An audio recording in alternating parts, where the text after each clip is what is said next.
खाटू श्याम जी का जब अपमान हो रहा था, राक्षस का बेटा राक्षस कहा जा रहा था, उस समय आप यह देखिए कि वहाँ पर वह व्यक्ति भी बैठे थे जो प्रत्येक एकादशी को 11 को खाटू श्याम जी के जाते हैं।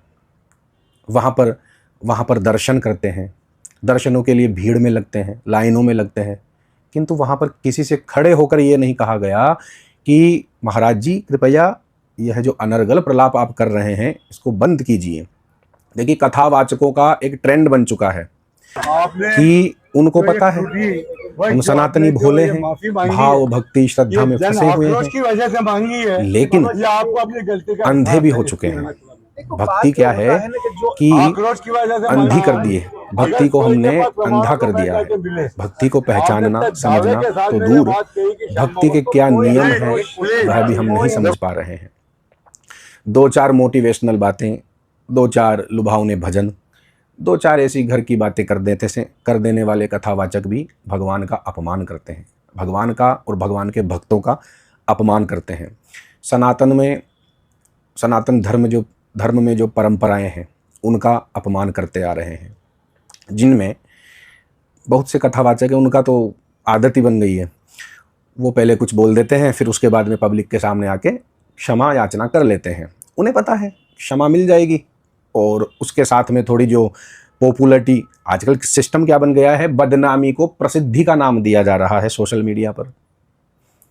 इस समय यदि रावण, कंस, दुर्योधन, कर्ण ऐसे अधर्मी भी होते, उनके मजे हो जाते भैया, क्योंकि वो प्रसिद्धि रहते। उनकी जो आसुरी वृत्तियां थी, उनके जो अवगुण थे, उनके जो स्वभाव थे क्रूरता के, दुष्टता के, उन पर तो पर्दा डल जाता, क्योंकि वो आके माफ़ी मांग लेते। और हिंदू सनातनी हम सज्जन हैं, भोले हैं, सरल बनने का नाटक करते हैं, भक्ति का दिखावे का नाटक करते हैं, भक्त बने हुए हैं हम। क्या करें बताइए।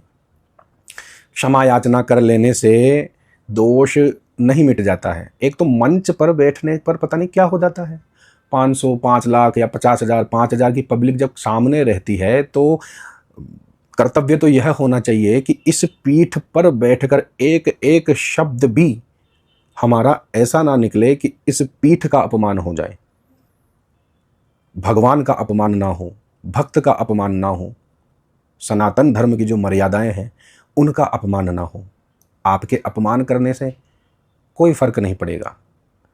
सत्य युग काल से ही त्रेता, द्वापर, कलयुग, इन सभी युगों में अधर्म भी हुआ है और संकट की घड़ियां भी आई हैं, किंतु यह धर्म सदैव अडिग रहा है।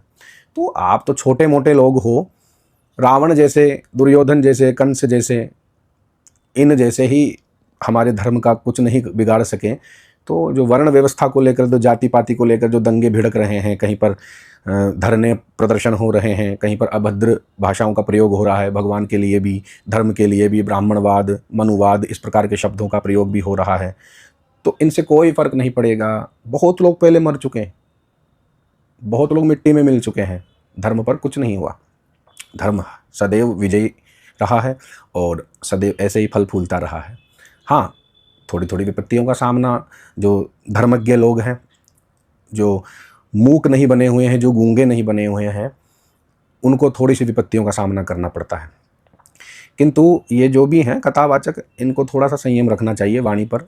वायरल हो जाओ, वायरल, आप नाचने लग जाओ, वायरल हो जाओगे, हाँ, कीचड़ में लौटने लग जाओ, वायरल हो जाओगे, कुछ भी कर लो वायरल हो जाओगे, ऐसी कोई बात नहीं है। तो इन कथाओं को माध्यम ना बनाए वायरल होने के लिए, ठीक है। यही अनुरोध है, यही विनती है। और खाटू श्याम जी बर्बरीक हैं, ठीक है, पूर्व जन्म में यक्ष थे। उसके पश्चात स्कंद पुराण में जो विवरण मिलता है, अन्य ग्रंथों में जो यदि विवरण नहीं मिलता है, तो इससे आप ऐसा नहीं कह सकते कि राक्षस का पुत्र राक्षस, ठीक है।